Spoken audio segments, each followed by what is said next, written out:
আসসালামু আলাইকুম প্রিয় শিক্ষার্থীবৃন্দ, আশা করি সবাই ভালো আছো। সবাই দ্রুত ক্লাসে জয়েন করো। আজকে আমরা একদম নির্ধারিত সময়ের মধ্যেই ক্লাস শুরু করব। তাহলে আজকে আমরা প্রথম পত্রের দ্বিতীয় অধ্যায়, এই প্রথম পত্রের দ্বিতীয় অধ্যায় কয়েকটা ভাগে বিভক্ত। প্রথম অংশটা হলো উপযোগ, দ্বিতীয় অংশটা হলো চাহিদা এবং যোগান, তৃতীয় অংশটা হলো ভারসাম্য, সেটা অপেক্ষকের সাহায্যে ভারসাম্য অথবা তালিকার সাহায্যে ভারসাম্য। এর পরের যে অংশ সেটা হলো স্থিতিস্থাপকতা সম্পর্কিত। তো এর মাঝেই চাহিদা অপেক্ষক নির্ণয় বা সমীকরণ নির্ণয় এর একটা অংশ আছে, তো সেটা চাহিদার মধ্যেই। তাহলে এটা চার ভাগে বিভক্ত এই অধ্যায়টা, এবং প্রত্যেকটা ভাগই ভীষণ ভীষণ ইম্পর্ট্যান্ট। প্রতিটা ভাগ থেকে এমসিকিউ তো মাস্ট বি হয়, এবং এই অধ্যায় থেকে কমপক্ষে 2টা সৃজনশীল হবে তোমাদের, এটা মনে রাখবে। এই অধ্যায় থেকে মাস্ট বি 2টা সৃজনশীল তোমাদের পরীক্ষায় অবশ্যই আসবে। এই জন্য এই অধ্যায়টা বেশি বেশি ইম্পর্ট্যান্ট, এবং এই অধ্যায় থেকে কমপক্ষে 5 থেকে 6টা এমসিকিউ তোমরা কমন পাবা। এই জন্য এটা মনোযোগ সহকারে করতে হবে। আমরা এই যে অধ্যায়ের যে অংশগুলো আছে তার অংশ থেকে প্রথম যে অংশটা উপযোগ, এই উপযোগ নিয়ে আজকে আলোচনা করব। এই উপযোগের বিষয়টা ভীষণ ভীষণ ইম্পর্ট্যান্ট। এখান থেকে তো সিকিউ থাকেই প্রতি বছরেই, এবং এমসিকিউ থাকে, তো এমসিকিউ কমন পাবা। যে কোনো একটা দ্রব্যের একটা গুণ আছে, একটা বৈশিষ্ট্য আছে, যার জন্য আমরা সেই দ্রব্যটাকে ব্যবহার করি। ধরো আমরা পানি খাই কিসের জন্য? যদি পিপাসা লাগে। আমাদের যদি পিপাসাই না লাগতো পানি খেতাম কখনো? খেতাম না। তো পিপাসা লাগে এই জন্যে আমরা পানি খাই। তাহলে পানির একটা ক্ষমতা আছে, গুণ আছে, সেটা কি? মানুষের পিপাসা নিবারণ করে। এই জন্য পানির সেই পিপাসা নিবারণের ক্ষমতাটাকে বলা হচ্ছে উপযোগ। আমার হাতে এই কলম আছে, এই কলমের ক্ষমতা কি? যে এই কলম দিয়ে লেখা যায়। তো এইটাই হলো এই কলমের ক্ষমতা, আর এই কলমের এই ক্ষমতাটাকে বলা হচ্ছে উপযোগ। তাহলে বোঝার জন্য বলি যে আমরা পৃথিবীতে যত সকল দ্রব্য আছে, দ্রব্যগুলো আমরা কোনো না কোনো কাজে ব্যবহার করি। তাহলে যেই কাজের জন্য ব্যবহার করি, তাহলে প্রত্যেকটা দ্রব্যই আমাদের কোনো না কোনোভাবে একটা কাজ করে দেয়, কোনো না কোনোভাবে আমাদের একটা অভাব পূরণ করে দেয়। তাহলে প্রতিটা দ্রব্যের একটা ক্ষমতা আছে। কি ক্ষমতা? অভাব পূরণের ক্ষমতা, মানুষের অভাব পূরণের ক্ষমতা। তাহলে দ্রব্যের সেই বিশেষ গুণ যা মানুষের অভাব পূরণ করতে পারে, এটাকে বলা হচ্ছে এক কথায় উপযোগ। তো এখন এটার যদি কালি শেষ হয়ে যায়, এটা দিয়ে কি আমি আর লিখতে পারবো না। তাহলে এটা কি হয়ে যাবে? তখন আর উপযোগ থাকবে না। এটা কলম আছে কিন্তু এটার কিন্তু উপযোগ নেই। কেন নেই? কারণ এটা দিয়ে তো আর লেখা যায় না, তার মানে এর লেখার ক্ষমতাটা শেষ হয়ে গেছে। তাহলে লেখার ক্ষমতা যতক্ষণ আছে ততক্ষণ এর উপযোগ আছে। লেখার ক্ষমতা যদি না থাকে তাহলে তার আর উপযোগ নেই। এই জন্য আমরা এক কথায় বলবো, দ্রব্যের অভাব পূরণের ক্ষমতাকে উপযোগ বলে। তাহলে কোনো দ্রব্যের অভাব পূরণের ক্ষমতাকে উপযোগ বলে। সবাই কমেন্টসের মাধ্যমে লিখো, উপযোগ কি? কোনো দ্রব্যের অভাব পূরণের ক্ষমতাকেই এক কথায় উপযোগ বলে। সবাই বলো তো। সবাই। উপযোগ হলো দ্রব্যের অভাব পূরণের ক্ষমতা। মাও অ্যান্সার করছে। হৃদয় বলছে কোনো দ্রব্যের অভাব পূরণের ক্ষমতাকে উপযোগ বলে। গুড। তাহলে যে কোনো দ্রব্যের অভাব পূরণের ক্ষমতাকেই এক কথায় বলা হয় উপযোগ। এখন উপযোগ শব্দের ইংরেজি হলো ইউটিলিটি। উপযোগ শব্দের ইংরেজি হলো ইউটিলিটি। তো এই উপযোগ পরিমাপের একক হলো ইউটিল। মনে রাখবে, উপযোগ পরিমাপের একক হলো ইউটিল। ইউটিলিটি থেকে ইউটিল শব্দটি তৈরি হয়েছে। অর্থাৎ যেহেতু উপযোগের ইংরেজি হলো ইউটিলিটি, এই জন্য উপযোগ পরিমাপের একক হলো ইউটিল। মনে রাখতে হবে, এটাও এমসিকিউ আসে যে উপযোগ পরিমাপের একক কি? উপযোগ পরিমাপের একক হলো ইউটিল। তো এই যে উপযোগ আমরা জেনে গেলাম, এরপরে উপযোগকে দুইভাবে পরিমাপ করা হয়। একটা হলো পরিমাণগত উপযোগ, আর একটা হলো পর্যায়গত উপযোগ। তাহলে উপযোগ কি? উপযোগ তো একটা মানসিক বিষয়। মানসিক বিষয় কি? যে আমরা একটা দ্রব্য ভোগ করব, সেই দ্রব্যটা ভোগ করলে আমরা একটা তৃপ্তি পাবো। তো আমরা যে তৃপ্তিটা পেলাম এটাই হলো উপযোগ। অন্যভাবে বলতে পারি যে কোনো দ্রব্য যদি আমরা ভোগ করি তাহলে আমরা কি পাই? একটা তৃপ্তি পাই। তাহলে আমরা যে তৃপ্তি পাই সেটাকে বলা হচ্ছে উপযোগ। তৃপ্তি বা সন্তুষ্টি পাওয়াটাই হলো ওই দ্রব্যের উপযোগ। যে কোনো দ্রব্য ভোগ করলে আমরা যে তৃপ্তি বা যে সন্তুষ্টিটা অর্জন করতে পারি সেটাকে বলা হচ্ছে উপযোগ। তাহলে উপযোগ সম্পর্কে ধারণা দিয়ে সর্বপ্রথম উপযোগকে পরিমাপ করেন সংখ্যার মাধ্যমে। সর্বপ্রথম উপযোগকে পরিমাপ করেন সংখ্যার মাধ্যমে। কে? সেটা হলো অধ্যাপক মার্শাল। তো এই অধ্যাপক মার্শাল যখন এই উপযোগকে সংখ্যার মাধ্যমে পরিমাপ করেন, তখন সেটাকে বলা হচ্ছে পরিমাণবাচক বা পরিমাণগত উপযোগ। তাহলে উপযোগকে যখন আমরা নির্দিষ্ট সংখ্যা দিয়ে পরিমাপ করব, তখন সেটাকে বলা হচ্ছে পরিমাণগত উপযোগ। সেটা কীরকম? ধরো আমি একটা আপেল খেলাম, একটা আপেল খাইলাম। তো এই আপেল খাওয়ার ফলে আমার কি হবে? তৃপ্তি মিটবে, অর্থাৎ আমি একটা কি সন্তুষ্টি অর্জন করব। তাহলে এই আপেলটা খেলে আমি যেই তৃপ্তিটা পাবো, সেটা কি কখনো সংখ্যার মাধ্যমে পরিমাপ করা যায়? সেটা কিন্তু সংখ্যার মাধ্যমে পরিমাপ করা যায় না। কিন্তু এই উপযোগ ধারণাটাকে বোঝার জন্য ক্রমহ্রাসমান প্রান্তিক উপযোগ বিধিকে ব্যাখ্যা করার জন্য অধ্যাপক মার্শাল সর্বপ্রথম উপযোগকে সংখ্যার মাধ্যমে পরিমাপ করেন। এটাকে বোঝানোর জন্য, বাস্তবে এই উপযোগ বিষয়টাকে মানুষের সামনে উপস্থাপন করার জন্য, মানুষকে বোঝানোর জন্য তিনি এই তৃপ্তির বিষয়টাকে সংখ্যার মাধ্যমে পরিমাপ করেন। সেটা কীরকম? যে একটি আপেল খাইলাম, এখান থেকে ধরো যে আমি 10 ইউটিল উপযোগ পাইলাম, 10 ইউটিল উপযোগ পাইলাম। এরপরে দ্বিতীয় একক অর্থাৎ দ্বিতীয় আপেল ভোগ করলাম, এখান থেকে আমি 6 ইউটিল উপযোগ পাইলাম। এরপরে তৃতীয় আপেল ভোগ করলাম, এখান থেকে আমি 4 ইউটিল উপযোগ পাইলাম। তাই এই যে আমি যত একটা দ্রব্য বেশি পরিমাণে ভোগ করব, তত আমার কি হবে? ওই দ্রব্য থেকে প্রাপ্ত সন্তুষ্টিটা হ্রাস পেতে থাকবে। কেন? একটা দ্রব্য যত বেশি খাবো, খেতে খেতে খেতে খেতে এক সময় কিন্তু আর খাবো না, ওই দ্রব্যের চাহিদা আমাদের কাছে থাকবে না। তো এই জন্য এই যে একটা দ্রব্য যত বেশি পরিমাণে ভোগ করব, ওই দ্রব্যের প্রতি আকাঙ্ক্ষা, ওই দ্রব্যের প্রতি সন্তুষ্টি বা তৃপ্তি, ওইটাকে বলা হচ্ছে উপযোগ। এই উপযোগটা ক্রমান্বয়ে কমবে। তাহলে এই যে উপযোগ যে ক্রমান্বয়ে কমবে, অর্থাৎ একটা দ্রব্য আমরা ক্রমাগত যদি ভোগ করতে থাকি, তাহলে উপযোগ যে ক্রমাগত কমবে, হ্রাস পাবে, এই বিষয়টাকে কিভাবে তিনি বোঝাবেন? এই বিষয়টাকে বোঝানোর জন্য তিনি এই সংখ্যার সাহায্য নেন। যে আমরা কিন্তু এখন খুব সহজেই বুঝতেছি যে প্রথম আপেলটা যখন খাইলাম অনেক বেশি তৃপ্তি পেয়েছি, 10 ইউটিল উপযোগ পেয়েছি। দ্বিতীয়টা খাইলাম, আমি একটু কম তৃপ্তি পেলাম। এরপরে তৃতীয়টা যখন খাইলাম তখন আরও কম পাইলাম।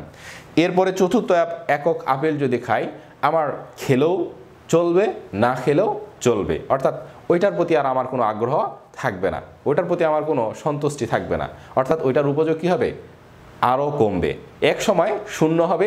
এরপরে আমরা আর ওই দ্রব্য ভোগেই করব না। তো যদি বেশি পরিমাণে ভোগ করি তাহলে কি হবে? তাহলে শরীর খারাপ হয়ে যেতে পারে, অর্থাৎ মানুষ বেশি পরিমাণে ভোগ করলে মানুষের শরীর খারাপ হয়ে যায়। তো তখন উপযোগ পজিটিভ না হয়, উপযোগ কী হবে? নেগেটিভ হবে।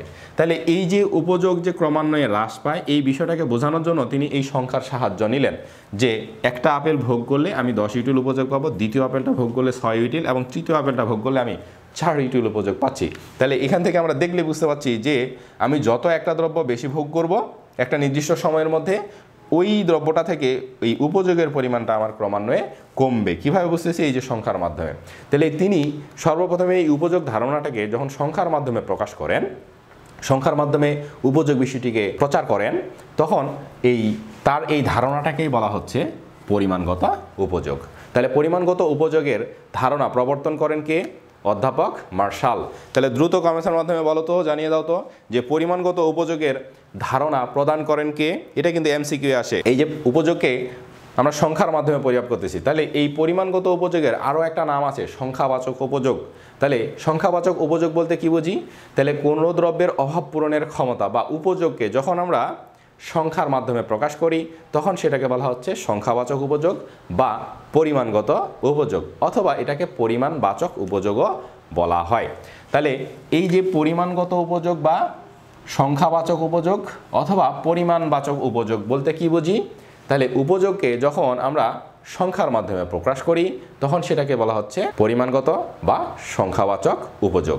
আর এই সংখ্যাবাচক বা পরিমাণগত বা পরিমাণবাচক উপযোগের ধারণা প্রবর্তন করেন কে? অধ্যাপক মার্শাল। এরপরে আসি পর্যায়গত উপযোগ। তাহলে পর্যায়গত উপযোগ কি? ওই যে বললাম যে উপযোগ তো একটা মানসিক বিষয়। তাহলে এই যে একটা দ্রব্য থেকে আমি কতটুকু তৃপ্তি পেলাম, কতটুকু সন্তুষ্টি পেলাম, এক গ্লাস পানি খেয়ে আমার পিপাসা কতটুকু মিটল, এটি কি কখনো সংখ্যার মাধ্যমে প্রকাশ করা যায়? এটা কখনো সংখ্যার মাধ্যমে প্রকাশ করা যায় না। তো এটা কিভাবে প্রকাশ করা যায়? তাহলে এটাকে কম্পেয়ার করা যায়, এটাকে তুলনা করা যায়। তাহলে এই উপযোগকে যখন আমরা তুলনা করব, একটার সাথে আরেকটার কম্পেয়ার করব যে কোনটা থেকে বেশি আর কোনটা থেকে কম পেয়েছি, তাহলে তুলনা করি আমরা কিভাবে? ক্রমবাচক সংখ্যা দ্বারা। কীরকম ক্রমবাচক সংখ্যা? যে প্রথম, দ্বিতীয়, তৃতীয় এরকম ক্রমবাচক সংখ্যা দ্বারা উপযোগকে পরিমাপ করতে পারি। তাহলে উপযোগকে যখন আমরা সংখ্যার মাধ্যমে প্রকাশ না করে কি করি? ক্রমবাচক সংখ্যার মাধ্যমে বা পর্যায়গতভাবে তুলনা করি, তখন সেটাকে বলা হচ্ছে পর্যায়গত উপযোগ। তাহলে প্রথমটা আমরা পড়লাম হলো পরিমাণগত উপযোগ, আর পরেরটা পড়ছি আমরা পর্যায়গত উপযোগ। তাহলে উপযোগ তো বাস্তবে সংখ্যার মাধ্যমে পরিমাপ করা যায় না, তাহলে উপযোগকে কি করা যায়? তুলনা করা যায়।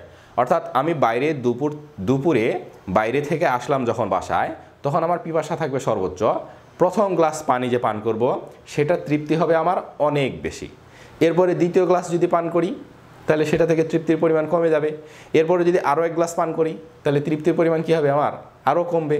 তাহলে আমি কি বুঝতে পারছি যে প্রথম গ্লাসটা যখন আমি খাই তখন আমার উপযোগটা ছিল অনেক বেশি, দ্বিতীয় গ্লাসে তার চেয়ে কম। তাহলে আমি যদি প্রকাশ করি বা তুলনা করি তাহলে আমি কি করব যে প্রথম গ্লাসে ছিল সবচেয়ে বেশি, দ্বিতীয় গ্লাসে কম, আর তৃতীয় গ্লাসে আরও কম।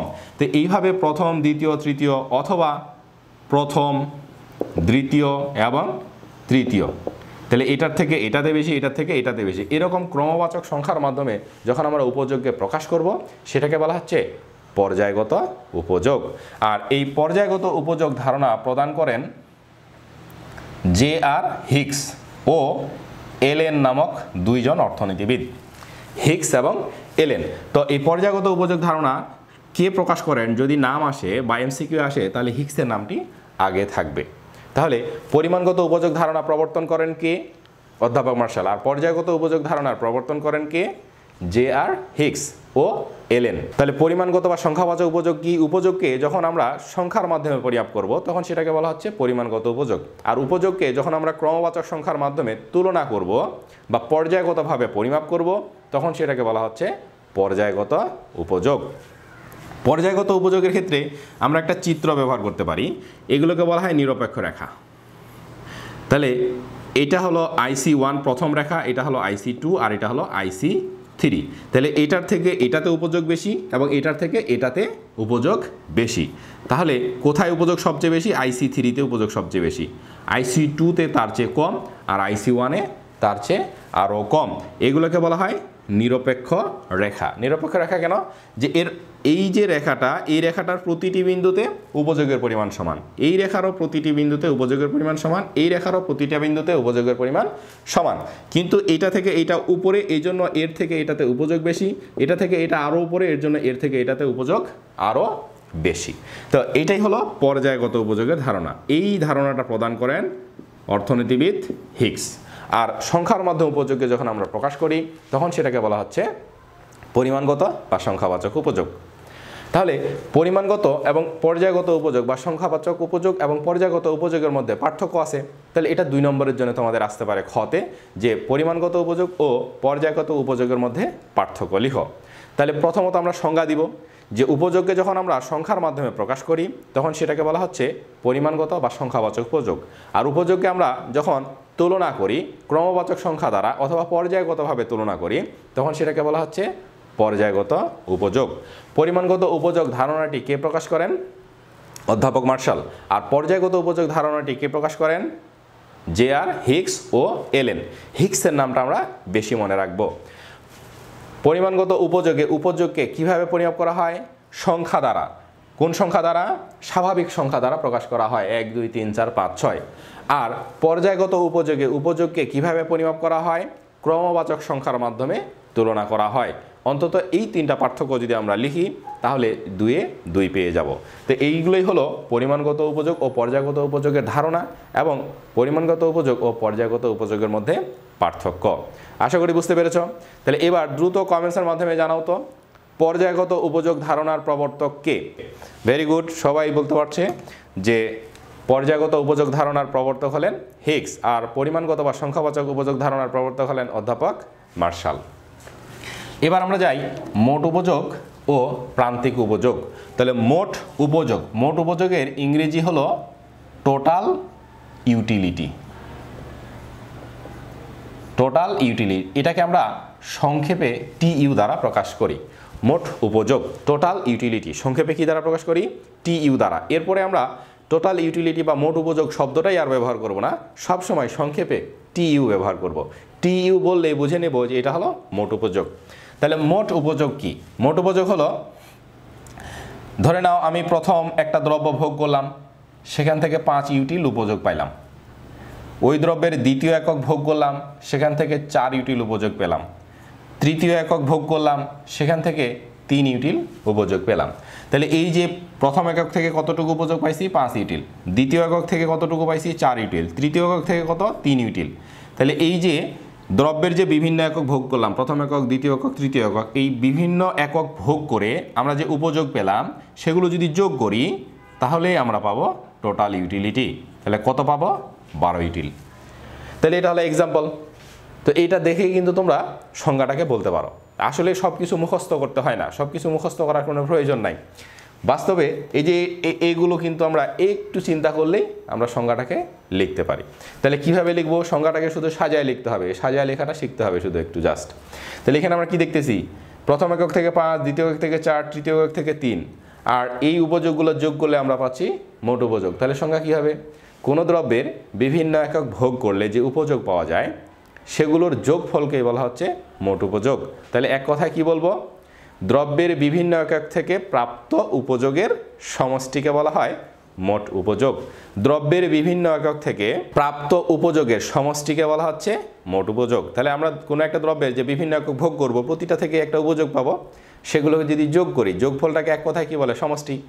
আর এটাই হলো মোট উপযোগ। তাহলে দ্রব্যের বিভিন্ন একক ভোগের ফলে আমরা যে উপযোগ পাই তার সমষ্টিকে বলা হচ্ছে মোট উপযোগ। মোট উপযোগকে টিইউ দ্বারা প্রকাশ করা হয়। এবার যাই প্রান্তিক উপযোগ। তাহলে প্রান্তিক উপযোগের ইংরেজি কি? প্রান্তিক উপযোগের ইংরেজি হলো মার্জিনাল ইউটিলিটি।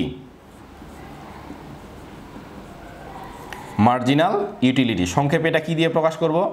সংক্ষেপে আমরা এটাকে MU দিয়ে প্রকাশ করব। Marginal utility. মার্জিনাল শব্দের অর্থ হলো প্রান্তিক। মার্জিনাল শব্দের অর্থ হলো প্রান্তিক, আর ইউটিলিটি শব্দের অর্থ তো আমরা জানি, ইউটিলিটি শব্দের অর্থ হলো উপযোগ। তাহলে মার্জিনাল ইউটিলিটি অর্থাৎ প্রান্তিক উপযোগ। প্রান্তিক উপযোগকে কী দিয়ে প্রকাশ করব? MU দ্বারা প্রকাশ করব। এখন প্রান্তিক উপযোগটা একটু বোঝার চেষ্টা করি।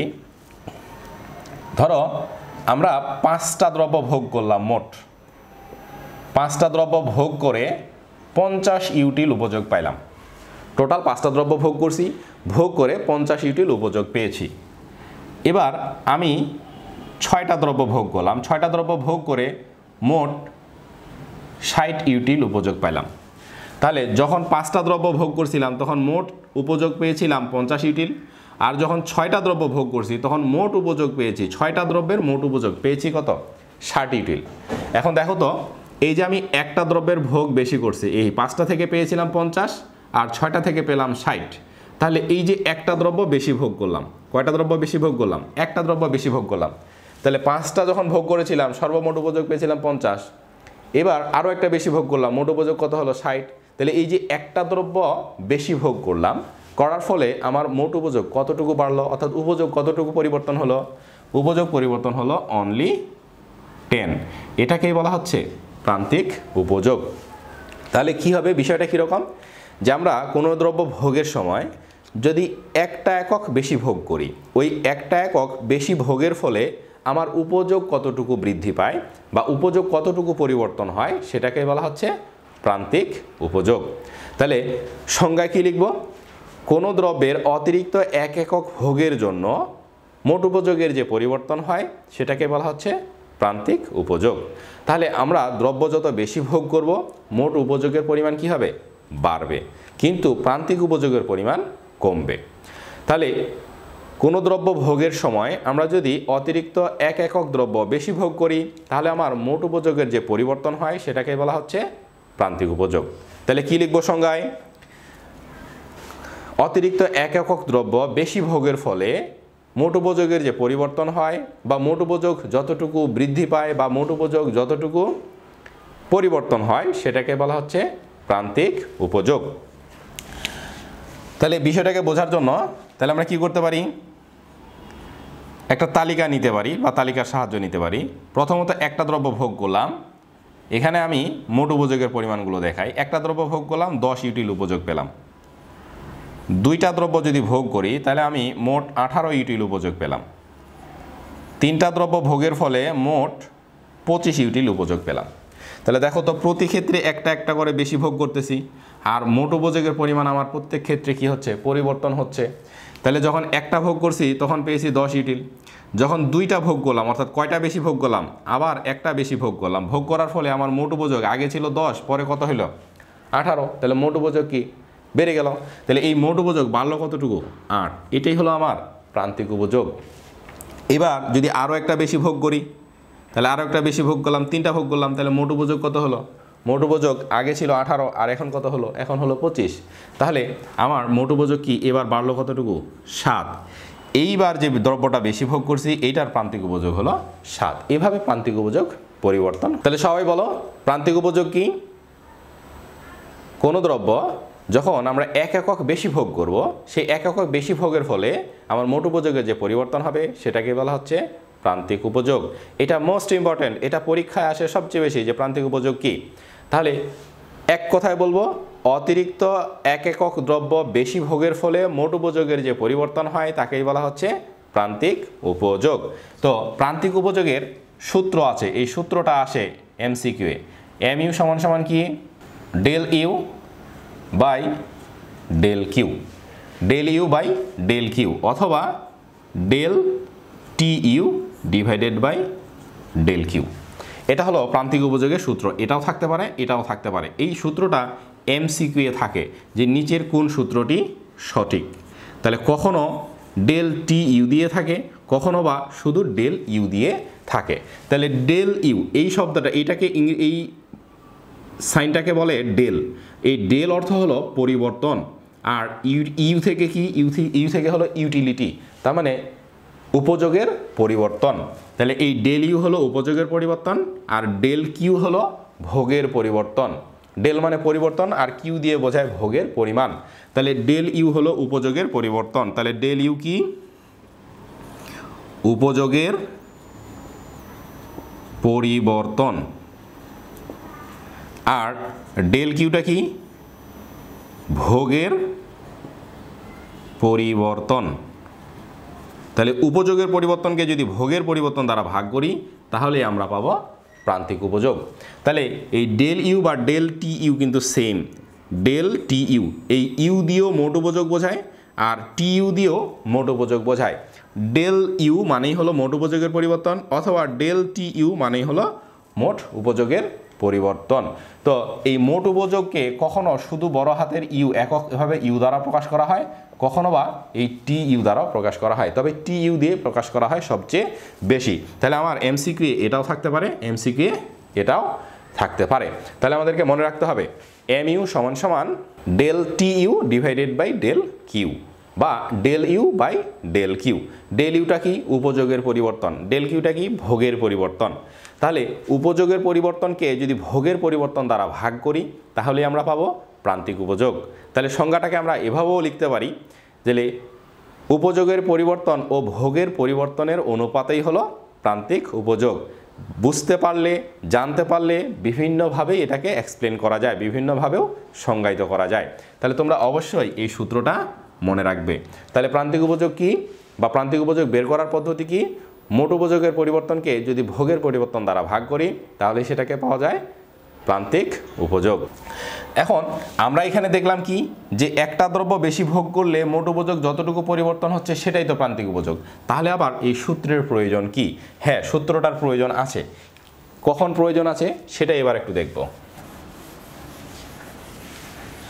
তো আমরা সবসময় আসলে ছোট ছোট যদি খাদ্যের একক হয়, ছোট জিনিস যদি হয়, তাহলে সেটাকে কি একটা একটা করে ভোগ বাড়াই, শুধু একটা একটা করে যে ভোগ বাড়াবো এরকমটা নয়। আমরা সবসময় পোশাক কিনলেও কি শুধু একটা কিনি, একসাথে 2-3টাও কিনি। তাহলে যখন ভোগ করি কোনো দ্রব্য শুধু কি একটা ভোগ করি, একসাথে কয়েকটা ভোগ করি। তাহলে কিন্তু প্রান্তিক উপযোগটা পরিমাপ করা হয় শুধুমাত্র একটা দ্রব্যের জন্য, যে একটা দ্রব্য যদি তুমি বেশি ভোগ করো বা কোনো দ্রব্যের 1 ইউনিট যদি তুমি বেশি ভোগ করো তাহলে তোমার তৃপ্তির পরিমাণটা কতটুকু পরিবর্তন হবে সেটাই হলো প্রান্তিক উপযোগ। অর্থাৎ প্রান্তিক উপযোগ পরিমাপ করা হয় 1 ইউনিটের জন্য। তাহলে একসাথে যদি আমরা অনেকগুলা ভোগ করি তখন আমার প্রান্তিক উপযোগ কি হবে? ধরো আমি 10টা দ্রব্য ভোগ করছি, তাহলে এটা হলো ভোগের পরিমাণ। ভোগের পরিমাণকে কি দিয়ে প্রকাশ করা হয়? কিউ দ্বারা। আর এখানে আমি মোট উপযোগের পরিমাণগুলো লিখি। 10টা দ্রব্য ভোগ করলাম, 100 ইউটিল উপযোগ পেলাম। এরপরে 15টা দ্রব্য ভোগ করলাম, আমি 150 ইউটিল উপযোগ পেলাম। এরপরে আমি একসাথে 20টা দ্রব্য ভোগ করলাম, আমি 190 ইউটিল উপযোগ পেলাম। এইবার আমাকে বলতে পারবে কেউ যে প্রান্তিক উপযোগ কত হবে? বলতো কে বলতে পারবে এখান থেকে যে প্রান্তিক উপযোগ কত হবে? দ্রুত কমেন্টসের মাধ্যমে কে অ্যান্সার করতে পারবে, কে বলতে পারবে, জানাও যে এখানে প্রান্তিক উপযোগ কত হবে। আরেকটা তালিকা লিখি। কিউ সমান সমান একটা দ্রব্য ভোগ করলাম, দুইটা ভোগ করলাম, তিনটা ভোগ করলাম। আর এখানে টিইউ লিখি, এটা ছিল 10, এখানে পেলাম 16, আর এখানে পেলাম 20। এক্ষেত্রে আমরা সহজেই প্রান্তিক উপযোগ নির্ণয় করতে পারবো। এই যে এমইউ প্রান্তিক উপযোগ সহজেই নির্ণয় করতে পারবো। কেন? একটা যখন ভোগ করছি তখন তো একটাই ভোগ করছি, তাহলে একটারই প্রান্তিক উপযোগ পরিমাপ করা হয় 1 ইউনিটের জন্যই, তাহলে মোট উপযোগও যত প্রান্তিক উপযোগও তত। এরপরে যখন একটা বেশি ভোগ করছি, একটা থেকে যখন দুইটা ভোগ করলাম তখন মোট উপযোগ পাইলাম কত? 16। আর যখন একটা ভোগ করছিলাম শুধু, মোট উপযোগ ছিল আমার 10, তাহলে একটা বেশি ভোগ করার ফলে আমার উপযোগ বাড়লো কতটুকু? 6, তাহলে এটা হলো আমার প্রান্তিক উপযোগ। আবার এখান থেকে যখন আরও একটা বেশি ভোগ করলাম তখন মোট উপযোগ এবার কতটুকু পরিবর্তন হলো? আগে ছিল 16, পরে হলো 20, এবার মোট উপযোগ পরিবর্তন হয়েছে 4 একক, তাহলে এটাও আমার প্রান্তিক উপযোগ, এটাও প্রান্তিক উপযোগ। তাহলে এই ক্ষেত্রে প্রান্তিক উপযোগ 6, এই ক্ষেত্রে প্রান্তিক উপযোগ হলো 4। এখানে একটা একটা করে ভোগ বাড়াইছি, কিন্তু এখানে একসাথে অনেকগুলো দ্রব্যের ভোগ বাড়াইছি। বলো তো এইখানে প্রান্তিক উপযোগ কত হবে? এই প্রশ্ন চিহ্নিত স্থানে প্রান্তিক উপযোগ কত হবে? দ্রুত কমেন্টসের মাধ্যমে উত্তর করো। এসরা তোমার লিখছে 50 এবং 40। গুড, তবে একটু ভুল আছে, সেটা আমি এখনই ঠিক করে দেব। তো এই যে আমরা সূত্রটা শিখলাম প্রান্তিক উপযোগের সূত্রটা আমরা কি শিখলাম? যে এমইউ সমান সমান কি? Del TU divided by del Q. এটাকে কি বলছি? উপযোগের পরিবর্তন। আর এটাকে কি বলছি? ভোগের পরিবর্তন। তাহলে উপযোগের পরিবর্তনকে যদি ভোগের পরিবর্তন দ্বারা ভাগ করি তাহলেই কিন্তু আমরা প্রান্তিক উপযোগ পাই। এখন দেখো, আমরা আগে ছিলাম এখানে 10টা দ্রব্য ভোগ করছি, তখন 100 ইউটিল উপযোগ পেয়েছি। পরে কয়টা ভোগ করলাম? 15টা ভোগ করলাম। 15টা ভোগ করে কত ইউটিল উপযোগ পেলাম? 150 ইউটিল উপযোগ পেলাম। তাহলে আমার ভোগের পরিবর্তন হলো কতটুকু? অর্থাৎ ডেল কিউ কত? এখান থেকে এখানে আগে 10টা ভোগ করতাম, পরে 15টা ভোগ করতেছি, তাহলে ভোগের পরিবর্তন হয়েছে কয়টা? পরিবর্তন হয়েছে ভোগ বাড়ছে আমার 5টা। আগে ছিল 10টা, পরে হলো 15টা, তাহলে ভোগের পরিবর্তন কতটুকু করছি? 5 একক ভোগের পরিবর্তন। তাহলে এর জন্য আমার উপযোগের পরিবর্তন কত হয়েছে? ডেল ইউ অথবা ডেল টি ইউ। উপযোগের পরিবর্তন আগে কত ছিল? 100, পরে উপযোগের পরিবর্তন হয়ে পরে উপযোগ কত হলো? 150। তাহলে উপযোগ আমার কতটুকু পরিবর্তন হলো? 50 একক উপযোগ পরিবর্তন হলো। তাহলে ভোগের পরিমাণ বাড়লো আমার 5টা, আর উপযোগের পরিমাণ বাড়লো আমার 50। তাহলে সূত্র আমরা কি জানি? যে উপযোগের পরিবর্তনকে ভোগের পরিবর্তন দ্বারা ভাগ করতে হবে, অর্থাৎ এইটাকে এইটা দ্বারা ভাগ করতে হবে। তাহলে দেখো, ডেল টিউ এর জায়গায় মান বসাও 50, আর ডেল কিউ এর মান কত? 5, তাহলে হবে 10। বোঝা গেছে? তাহলে এবার এই জায়গায় প্রান্তিক উপযোগ কত হবে সেটা নির্ণয় করে দেখাও। দ্রুত কমেন্টসের মাধ্যমে অ্যান্সার করো।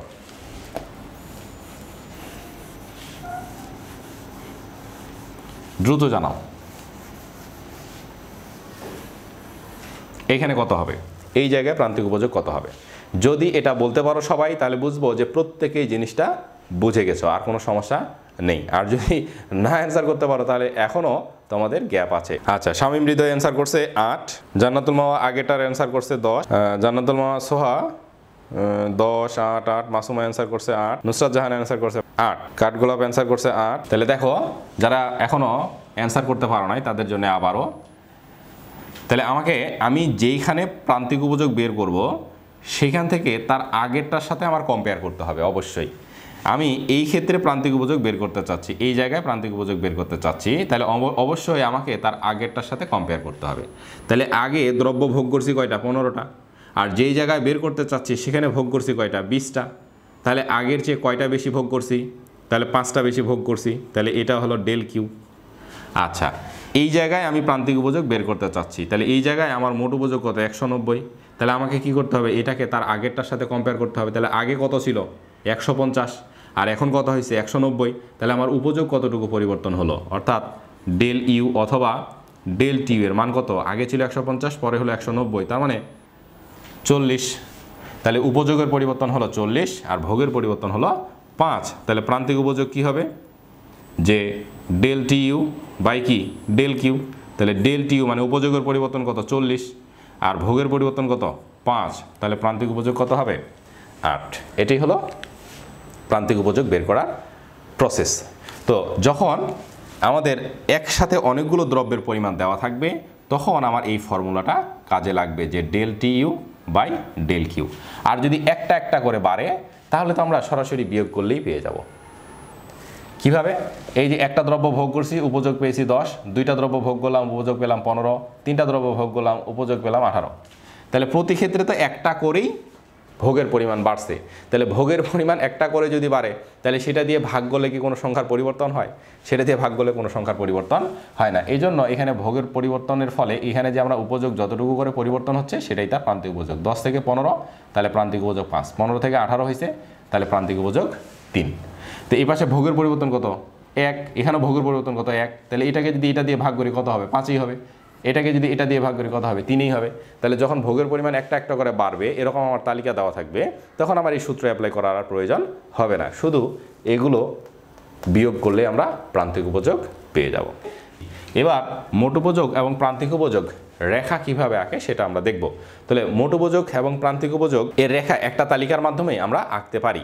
তাহলে আমাদের এখানে একটা তালিকা দেওয়া আছে, এখানে ভোগের পরিমাণ দেওয়া আছে, সেই সাথে মোট উপযোগের পরিমাণ দেওয়া আছে। তাহলে এখান থেকে আমাকে কি বলছে যে আমাদের পরীক্ষায় আসে এরকম একটা তালিকা দেওয়া থাকবে, এরকম একটা উদ্দীপক দেওয়া থাকবে, সেখান থেকে বলবে যে আমার মোট উপযোগ রেখা অঙ্কন করো। কি রেখা আঁকতে বলবে? আমার মোট উপযোগ রেখা আঁকতে বলবে। তাহলে মোট উপযোগ রেখা আঁকবো কিভাবে? মোট উপযোগ রেখা আঁকা খুবই সহজ, আমরা খুব অল্প সময়ের মধ্যে একটু দেখে নিব, যদিও আমরা এটা সবাই পারি।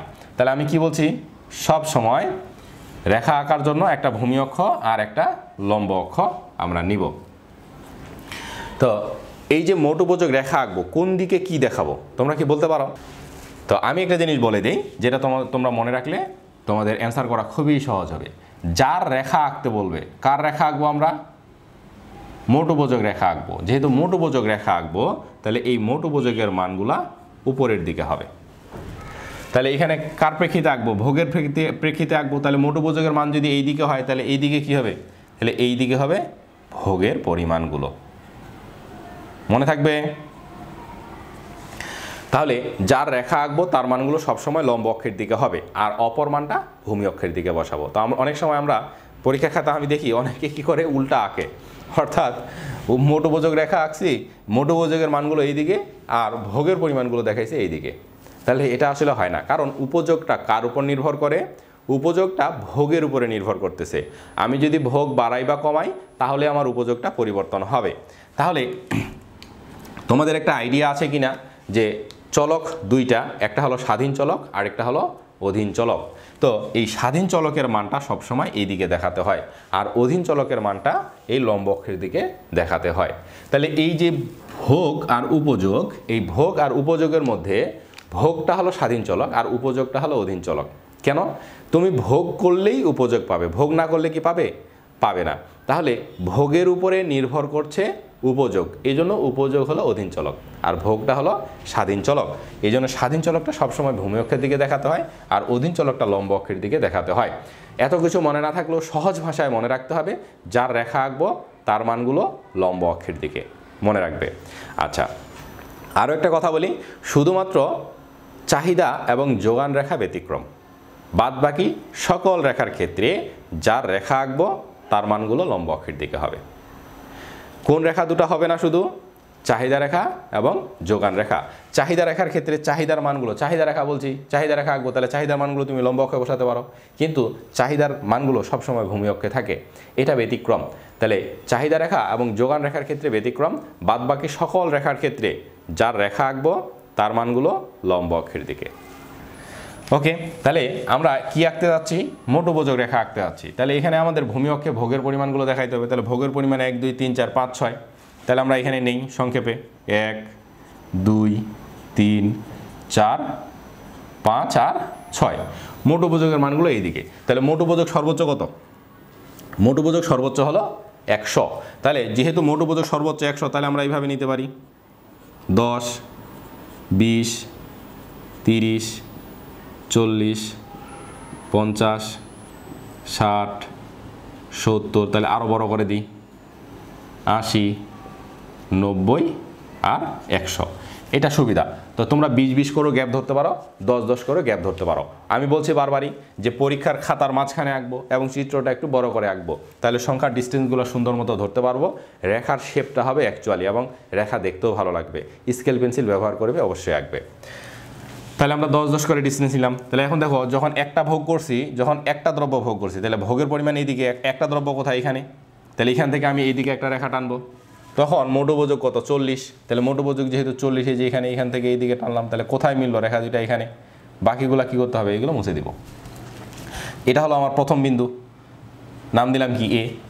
এরপরে যখন 2 একক ভোগ করছি, তাহলে 2 থেকে এইদিকে দাগ দিব, তাহলে 2 এককের সময় মোট উপযোগ আমার কত 70, তাহলে 70 কোথায় এখানে, এই যে এখান থেকে এইদিকে, এগুলো স্কেল বসাবো আর দাগ দিব। তাহলে এটা আমরা পি কে এলাম, বি বিন্দু পেলাম। এরপরে যখন 3 একক ভোগ করছি তখন কত, 3 এককে মোট উপযোগ কত 90, তাহলে এই যে 3 এককে মোট উপযোগ 90, এটা হলো সি বিন্দু। 4 এককে মোট উপযোগ কত, তাহলে এই যে 4 এককে মোট উপযোগ হলো 100, তাহলে 90 এই বরাবর 100, তাহলে এটা হলো কি ডি বিন্দু। 5 এককে কত, তাহলে 5 এককও কিন্তু 100, দেখো তাহলে 5 এককে দিলাম, আর এই 5 এককে মোট উপযোগ 100, এটা হলো ই। এবার যখন 6 একক ভোগ করছে তখন মোট উপযোগ এবার কমে গেছে, তাহলে 6 এককে এই যে এখান থেকে স্কেল বসায় দাগ দেবো, তো 6 এককে কত 90, তার মানে এই যে এখান থেকে আবার এই বরাবর চলে আসলো, তাহলে এটার নাম হলো এফ। তাহলে আমাদেরকে এবার মনে রাখতে হবে ধারাবাহিকভাবে বিন্দুগুলো ধারাবাহিকভাবে আমাদেরকে যোগ করতে হবে। তাহলে প্রথম বিন্দু কি পেয়েছি এ, তাহলে এ এর সাথে বি যোগ করবো, বি এর পরে কি পাইছি সি, সি এর পরে কি ডি, ডি এর পরে কি ই, ই এর পরে পাইছি এফ।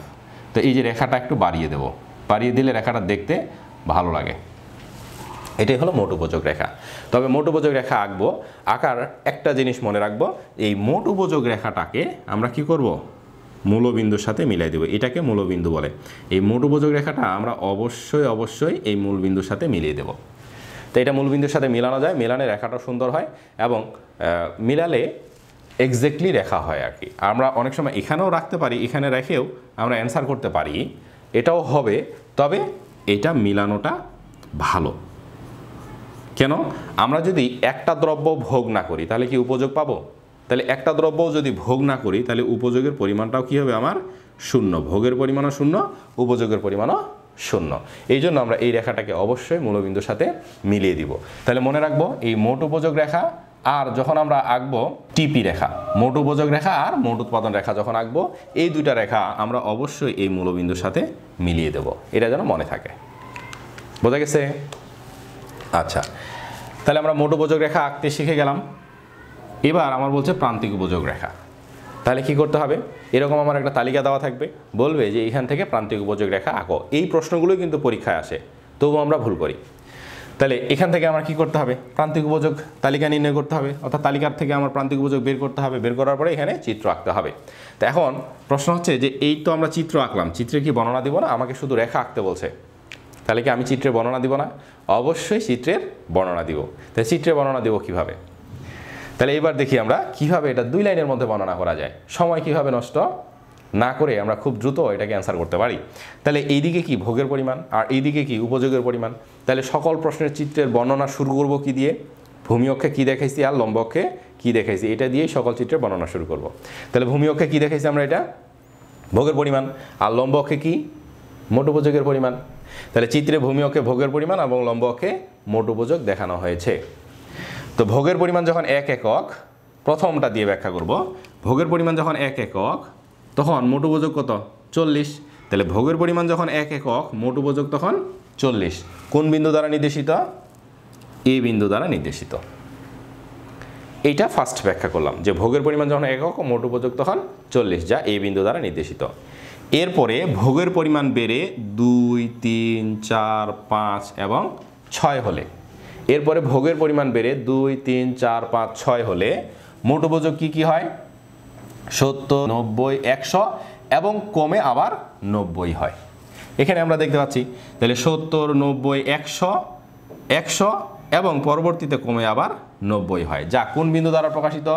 বি, সি, ডি, ই এবং এফ বিন্দু দ্বারা প্রকাশিত। এই বিন্দুগুলো যোগ করে আমরা যে রেখা পাই, এটাই হলো মোট উপযোগ রেখা।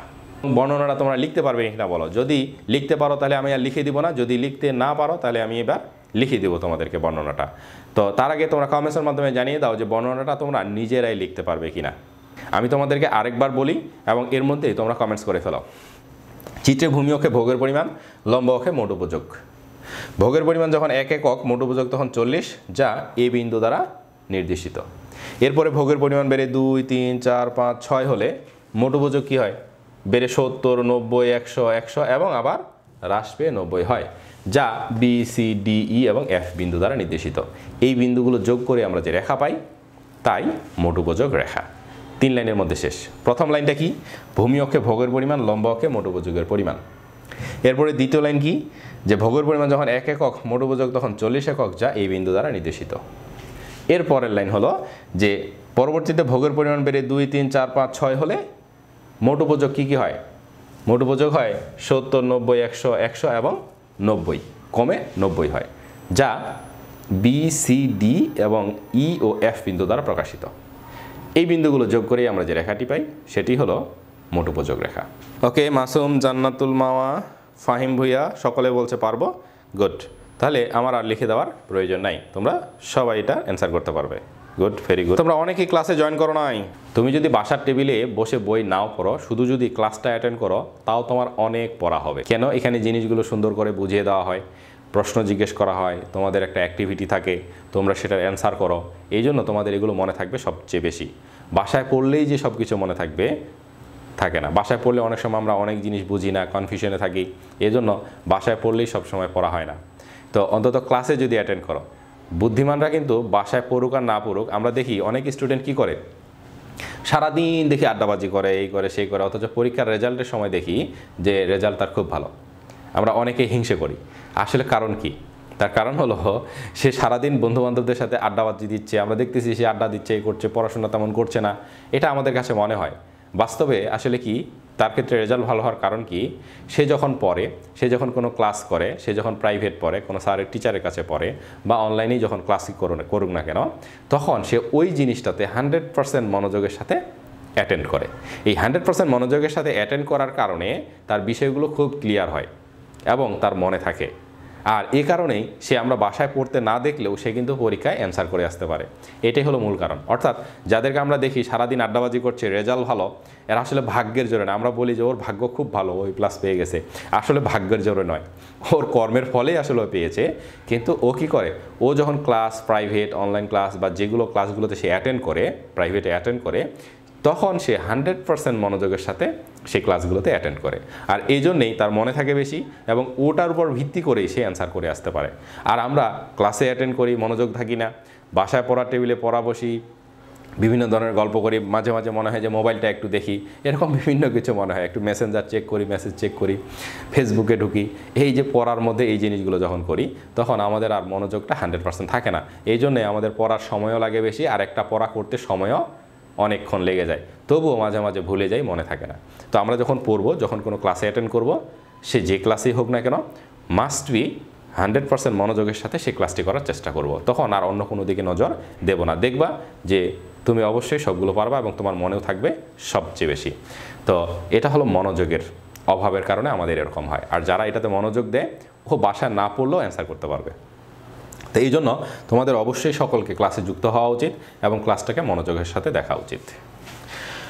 তো এবার আমরা কি মোট উপযোগ রেখা তো এঁকে ফেললাম, এবার আমরা প্রান্তিক উপযোগ রেখা আঁকবো। একই চিত্রে আঁকতে পারি, তো আলাদা করেই আঁকি, আলাদা আলাদা করেই দেখি। তাহলে এবার আমরা কি করব, প্রান্তিক উপযোগ তালিকার মাধ্যমে এখান থেকে আমরা প্রান্তিক উপযোগ বের করবো। তা প্রান্তিক উপযোগের সংক্ষেপে কি দ্বারা প্রকাশ করা হয়? MU দ্বারা প্রকাশ করা হয়, মার্জিনাল ইউটিলিটি। তাহলে প্রান্তিক উপযোগের সংক্ষিপ্ত রূপ কি? MU। তাহলে আমরা MU দিয়ে মার্জিনাল ইউটিলিটি অর্থাৎ প্রান্তিক উপযোগ প্রকাশ করি। তাহলে দেখো, একটা জিনিস মনে রাখবা, এই এক একক দ্রব্যের ক্ষেত্রে মোট উপযোগও যা হবে, প্রান্তিক উপযোগও তাই হবে। তাহলে এরপরে ভোগের পরিমাণ বাড়ছে কয়টা? একটা।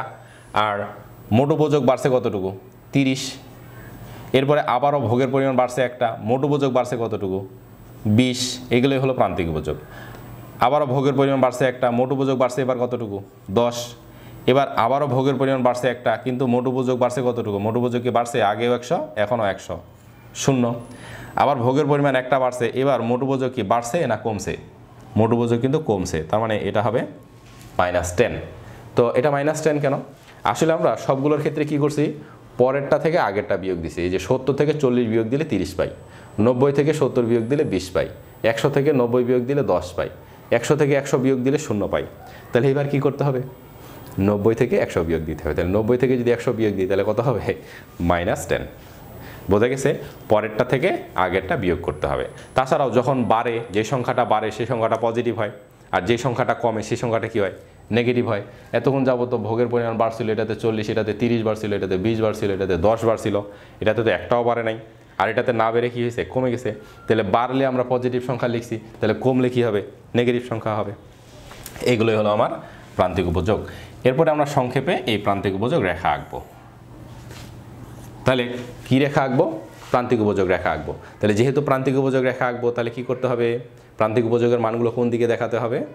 প্রান্তিক উপযোগের মানগুলো লম্ব অক্ষের দিকে দেখাতে হবে, আর ভূমি অক্ষের দিকে ভোগের পরিমাণ। তাহলে ভোগের পরিমাণ কি কি?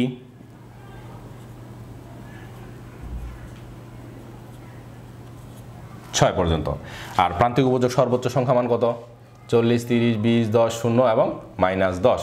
তাহলে প্রান্তিক উপযোগের সর্বোচ্চ সংখ্যা মান হলো 40। তাহলে আমরা এইদিকে যাব, 10, 20, 30 আর 40। আচ্ছা, প্রান্তিক উপযোগ আরেকটা কি আছে? -10। তাহলে এটা হলো 0, তাহলে -10 হলে কি হবে? এই যে নিচের দিকে হবে, এই যে নিচের দিকে হবে। তাহলে এই যে এখান থেকে +10 যত উপরে, এখান থেকে -10 তত নিচের দিকে নিতে হবে। তাহলে এখন কাজ কি? এখন কাজ হলো রেখা আঁকা। তাহলে দেখো, ভোগের পরিমাণ যখন 1 একক, তখন 1 এককে প্রান্তিক উপযোগ কত? 40। তাহলে ভোগের 1 এককে প্রান্তিক উপযোগ 40, নাম দিলাম এ। 2 এককে 30, বি। 3 এককে 20, সি। 4 এককে 10, ডি। 5 এককে প্রান্তিক উপযোগ নেই, 5 এককে 0, তার মানে এখানেই ই। আর 6 এককে কি? যখন 6 একক ভোগ করছি তখন নেগেটিভ, নিচের দিকে। তাহলে এখান থেকে 10 যতটুকু উপরে, এখান থেকে 10 ততটুকু নিচে নামবো। এই যে এই জায়গায় নামলাম, এইটুকু দাগ দিলাম, এটার নাম দিলাম আমরা এফ। এখন আমাদের কাজ কি? এখন বিন্দুগুলো যোগ করা। তাহলে বিন্দুগুলো যোগ করে দিই।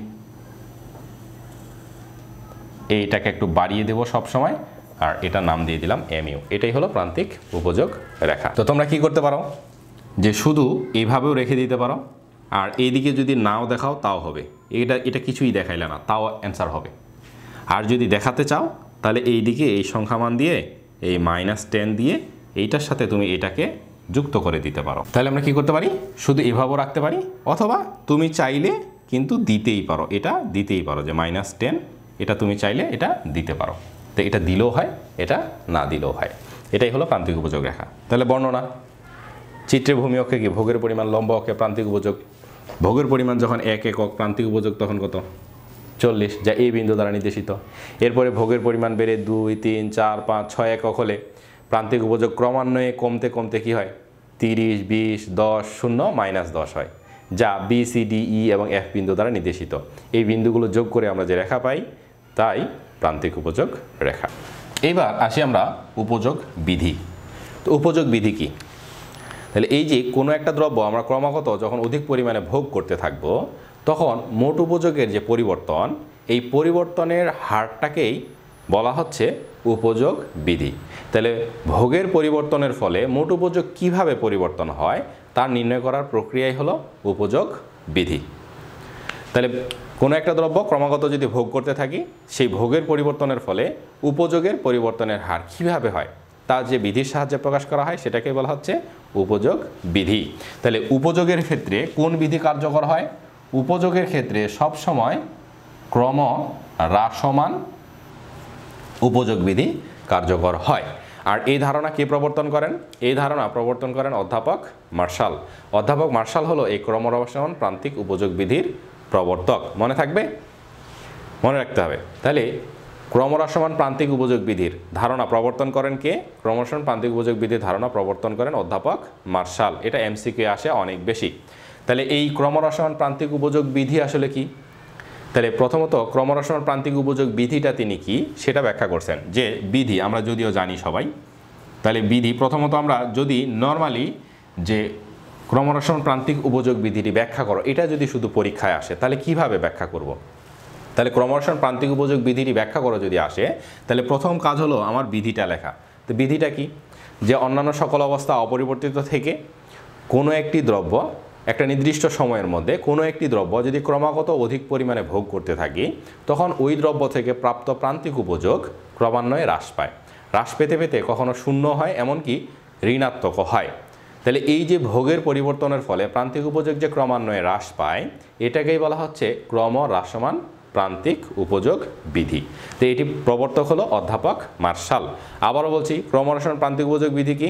অন্যান্য সকল অবস্থায় স্থির থেকে একটি নির্দিষ্ট সময়ের মধ্যে কোনো একটি দ্রব্য যদি আমরা ক্রমাগত অধিক পরিমাণে ভোগ করতে থাকি তাহলে ওই দ্রব্য থেকে প্রাপ্ত প্রান্তিক উপযোগ ক্রমান্বয়ে হ্রাস পায়, কখনো শূন্য এমনকি হ্রাস পেয়ে ঋণাত্মক হয়, আর এটাকেই বলা হচ্ছে ক্রমহ্রাসমান প্রান্তিক উপযোগ বিধি। তো এই ক্রমহ্রাসমান প্রান্তিক উপযোগ বিধির ক্ষেত্রে তিনি কতগুলো অনুমিতি শর্তের কথা উল্লেখ করেছেন। এই শর্তগুলো যদি কার্যকর হয় তাহলে এই বিধিটা কার্যকর হবে, আর এই শর্তগুলো যদি প্রযোজ্য না হয় তাহলে এই বিধিটা কার্যকর হবে না। সেই শর্তগুলো কি কি? প্রথম শর্ত হলো যে ভোক্তা সে ভোক্তাকে যুক্তিশীল হতে হবে, অর্থাৎ সে দ্রব্য থেকে যে উপযোগ বাড়ে বা কমে এইটা বিবেচনা করার মতো জ্ঞান যুক্তি তার মধ্যে থাকতে হবে। অথবা কোনো একটা দ্রব্য কম দামি দ্রব্যটাকে বেশি দামে কিনবে না, বা বেশি দামি দ্রব্যটাকে সে কম দামে কিনতে পারবে না। অর্থাৎ অ্যাকচুয়ালি যেই দ্রব্যের যেই দাম, যেই দ্রব্যের যে গুণাগুণ, সেই অনুযায়ী তার দাম যতটুকু হওয়া উচিত। অর্থাৎ ভোক্তার আচরণটা কী হইতে হবে? এক কথায় যুক্তিশীল হতে হবে। নর্মাল স্বাভাবিক মানুষের আচরণ যেরকম, ভোক্তার আচরণটা সেরকম স্বাভাবিক হতে হবে। অর্থাৎ এক কথায় প্রথমত যে ভোক্তাকে যুক্তিশীল হতে হবে। দ্বিতীয়ত কি? আমরা যেই দ্রব্যটা ভোগ করব সেই দ্রব্যের প্রতিটা এককের গুণাগুণ কি হতে হবে? সেম থাকতে হবে। যদি গুণাগুণের মধ্যে পার্থক্য তৈরি হয় তাহলে আর এই বিধিটা কার্যকর হবে না। দ্বিতীয়, 3 নম্বর হলো যে নির্দিষ্ট সময় বিবেচ্য। নির্দিষ্ট সময় কি? যে একটা নির্দিষ্ট সময়ের মধ্যে ক্রমাগত একটা দ্রব্য ভোগ করতে থাকবো। যেমন আমি এখন খাচ্ছি, তাহলে এখন খাইলাম, এরপরেই আরেকটা, এরপরেই আরেকটা, এইভাবে একটা নির্দিষ্ট সময়ের মধ্যে ক্রমাগত ভোগ করব। কিন্তু যদি এরকম হয় এখন একটা খাইলাম, 2 ঘন্টা পরে আরেকটা খাইলাম, এরপরে 6 ঘন্টা পরে আরেকটা খাইলাম, এরকম করা যাবে না। যখন যেটা ভোগ করব সেটা ধারাবাহিকভাবে ওই সময়ের মধ্যে ক্রমাগত ভোগ করতে হবে। এটাকে বলা হচ্ছে নির্দিষ্ট সময়। তো এই নির্দিষ্ট সময়ের মধ্যেই ক্রমাগত ভোগ করতে হবে, তাহলে এই উপযোগ বিধিটা কার্যকর হবে। এক্ষেত্রে আরও অনেকগুলো টপিকস আছে, যে অর্থের প্রান্তিক উপযোগ স্থির থাকতে হবে, ভোক্তাকে যুক্তিশীল হতে হবে, দ্রব্যের দামের সাথে প্রান্তিক উপযোগের সম্পর্কটা কি হবে, যে MU = P, প্রান্তিক উপযোগ এবং দামের পরিবর্তনটা সমান থাকতে হবে, MU = P হতে হবে প্রতি ক্ষেত্রে। তাহলে এক্ষেত্রে ক্রমহ্রাসমান প্রান্তিক উপযোগ বিধিটা কার্যকর হবে। ক্রমহ্রাসমান প্রান্তিক উপযোগ বিধির কার্যকরের শর্ত হলো একটা, যে MU = P হয়। তাই এটা মনে রাখবে, এটা MCQ আসতে পারে। ক্রমহ্রাসমান প্রান্তিক উপযোগ বিধির একটা শর্ত হলো যে MU = P, অর্থাৎ MU = P হলেই কেবল এই ক্রমহ্রাসমান প্রান্তিক উপযোগ বিধিটা কার্যকর হয়, অর্থাৎ প্রান্তিক উপযোগ ক্রমান্বয়ে হ্রাস পায়। তো এইগুলো হলো অনুমিতি শর্ত। এই অনুমিতি শর্তগুলো লিখব। এরপরে আমরা কি করব? এরকম একটা তালিকা নিব, সেখান থেকে আমরা শুধুমাত্র প্রান্তিক উপযোগ রেখাটা এঁকে দিব। এরকম একটু আগে যে আমরা যে প্রান্তিক উপযোগ রেখা আঁকলাম এইটা আমরা বানিয়ে ধরবো, নিজের মতো করে এই তালিকাটাকে বানিয়ে ধরবো। ধরে আমরা প্রান্তিক উপযোগ বের করে প্রান্তিক উপযোগ রেখাটা আঁকবো। আর এই প্রান্তিক উপযোগ রেখাটা আঁকার পরে এই প্রান্তিক উপযোগ রেখাটার বর্ণনা দিব শুধু। তাহলে রেখাটা যেহেতু বাম থেকে ডানে নিম্নগামী, সুতরাং এক্ষেত্রে ক্রমহ্রাসমান প্রান্তিক উপযোগ বিধি কার্যকর হয়। আবারও বলছি, দেখো যে যদি শুধু আমাদের ক্রমহ্রাসমান প্রান্তিক উপযোগ বিধিটি ব্যাখ্যা করো এরকম আসে, অর্থাৎ উদ্দীপকে এরকম কোনো তালিকা দেওয়া না থাকে, তাহলে প্রথমে আমরা এই উপযোগ বিধিটা লিখব, এরপরে কয়েকটা অনুমিতি শর্ত লিখব, এরপরে আমরা এরকম একটা তালিকা ধরে নিব। তুমি এই তালিকাটাকে মনেই রাখতে পারো, যেটা শুরু করছি কোথা থেকে? 40। তাহলে এটা যেহেতু 40, তাহলে পরেরটাতে এই যে প্রান্তিক উপযোগ কত হবে? 40 থেকে ক্রমান্বয়ে কমবে, 40, 30, 20, 10, 0 আর -10।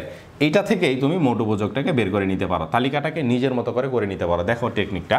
তাহলে তুমি এটা কত ধরলা? প্রথম সংখ্যাটা 40, প্রান্তিক উপযোগ। আগে তুমি প্রান্তিক উপযোগটাকে বসাবা।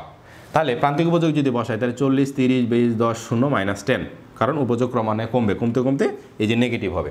তাহলে তুমি প্রথমে প্রান্তিক উপযোগগুলোই বসাবা। প্রান্তিক উপযোগগুলো যদি বসাও তাহলে মোট উপযোগগুলো বের করা যায়। কীভাবে? এটা যেহেতু 40, তাহলে এটাও 40। তাহলে পরে কতটুকু বাড়ছে? 30 বাড়ছে, তাহলে এটা কত হবে? 70। পরে কতটুকু বাড়ছে? 20, তাহলে 70-এ 20 যদি বাড়ে কত হবে? 90। এরপরে কতটুকু বাড়ছে? 10, তাহলে 90-এর সাথে 10 যোগ করলে কত হবে? 100। এরপরে কতটুকু বাড়ছে? 0, বাড়েই নাই, তাহলে 100 থাকবে। এরপরে বাড়ছে? বাড়ে নাই, কী হয়েছে? কমছে, তাহলে 10 কমছে, 100 থেকে 90 হয়ে গেল। এভাবে প্রান্তিক উপযোগ থেকে মোট উপযোগ বের করে নিবা। তাহলে তুমি শুধু মনে রাখবা যে এটা তুমি 40 দিয়ে ধরে শুরু করতে পারো, 40, 30, 20, 10, 0, -10। তাহলে প্রথমটা 40, এটাও 40 হবে। এরপরে বাড়ছে কতটুকু, তাহলে 40-এর সাথে এটা যোগ করে বাড়াই দিব 70। এরপরে বাড়ছে কত 20, তাহলে 70-এর সাথে 20 যোগ করে 90। এরপরে বাড়ছে 10, 90-এর সাথে 10 যোগ 100, 100 মাইনাস 90। এই যে আমরা একটা তালিকা নিব তরে নিজের মতো করে তালিকা নিয়ে সেখান থেকে এই যে প্রান্তিক উপযোগ তো তোমার বের করাই আছে, এরপরে তুমি এই যে প্রান্তিক উপযোগের মানের প্রেক্ষিতে এই রেখাটা এঁকে দিলা, এই রেখাটা এঁকে দিলা, এই যে প্রান্তিক উপযোগ, তারপরে রেখাটার বর্ণনা দিলা। বর্ণনা দিয়ে কি করবে, সর্বশেষ লাইন লিখবে শুধু যে প্রান্তিক উপযোগ রেখাটি বাম থেকে ডানে নিম্নগামী, সুতরাং ইহা ক্রমহ্রাসমান প্রান্তিক উপযোগ বিধিকেই নির্দেশ করে। অথবা তোমার এটাই একটা তালিকা দেওয়া থাকবে, সেখানে তোমার এই প্রান্তিক উপযোগটা দেওয়া থাকবে না, তোমাকে বলবে যে উদ্দীপকে কোন ধরনের বিধি কার্যকর হয়েছে ব্যাখ্যা করো।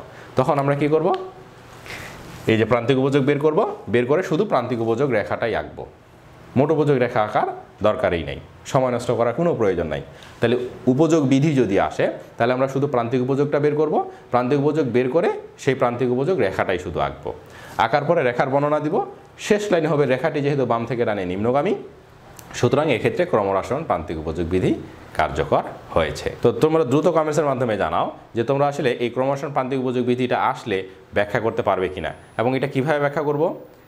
উদ্দীপকে যদি তালিকা থাকে সেই তালিকা থেকে আমরা প্রান্তিক উপযোগ বের করব, আর সেই প্রান্তিক উপযোগের রেখাটাই শুধু আঁকবো, মোট উপযোগ রেখা আঁকার কোনো প্রয়োজন নাই। মোট উপযোগ রেখা ছাড়াই আমরা শুধু প্রান্তিক উপযোগ রেখা এঁকেই ব্যাখ্যা করব, এবং শেষ লাইন হবে যে যেহেতু প্রান্তিক উপযোগ রেখাটি বাম থেকে ডানে নিম্নগামী, সুতরাং ইহা ক্রমহ্রাসমান প্রান্তিক উপযোগ বিধিকে নির্দেশ করে বা ক্রমহ্রাসমান প্রান্তিক উপযোগ বিধির সাথে সামঞ্জস্যপূর্ণ।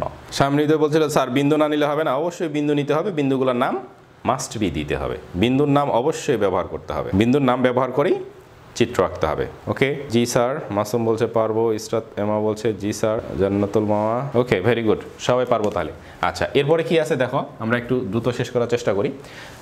এই উপযোগ বিধির ব্যতিক্রম, তো কখনো সরাসরি আসে যে উপযোগ বিধির ব্যতিক্রমগুলো কি কি। তাহলে উপযোগ বিধির ব্যতিক্রম কি, এক নাম্বার কি বললাম যে ভোক্তাকে যুক্তিশীল হতে হবে, ভোক্তায় যদি যুক্তিশীল না হয় তাহলে উপযোগ বাড়লো না কমলো তাতে তার কিছু যায় আসে না। ভোক্তা যদি এরকম উদ্ভট ধরনের হয় যে যে জিনিসটা সবাই কম দামে কিনতে চায় সে ওই জিনিসটা বেশি দামে কিনে নিয়ে আসলো, অনেক সময় মানুষ আত্মমর্যাদার আশায়, অনেক সময় মানুষ হলো যে প্যাশন দেখানোর উদ্দেশ্যে, বা এক ধরনের কি বলবো সেটা মানুষের মধ্যে অহমিকা থাকে, বেশি দামে বেশি পরিমাণ দ্রব্য ক্রয় করে, তাহলে সেই ভোক্তাকে কখনো যুক্তিশীল ধরা হয় না। তো আমরা এটাকে কি বলি, বড়লোকি ভাব বলি আর কি এক ধরনের।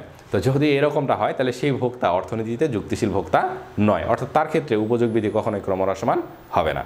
তাহলে উপযোগ বিধি কখন ক্রমহ্রাসমান হবে, যদি ভোক্তা যুক্তিশীল হয়, তাহলে কেবল, অর্থাৎ ভোক্তাকে যুক্তিশীল বলতে দরদাম করেই দ্রব্য সামগ্রী কিনতে হবে, এরকম যুক্তিশীল হতে হবে। তারপরে প্রতিটা দ্রব্যের উপর একক কী হইতে হবে, সমজাতীয় হবে। দ্রব্যের গুণাগুণের মধ্যে যদি পার্থক্য থাকে তাহলে উপযোগটা আর সমান হবে না। প্রথম যেটা খাইলাম সেটা একটু বেশি ভালো ছিল, এরপরে যেটা খাইলাম সেটা কম ভালো ছিল, তাহলে এমনিতেই উপযোগ কম হবে। কিন্তু যদি এরকমটা হয়, প্রথমটা যেটা খাইলাম সেটা ভালো ছিল না, পরে যেটা খাইলাম ওটার থেকে ওটা অনেক টেস্টি ছিল, তাহলে তখন উপযোগ কী হবে, আরও বেড়ে যাবে। তো এরকমটা কখনো হওয়া যাবে না।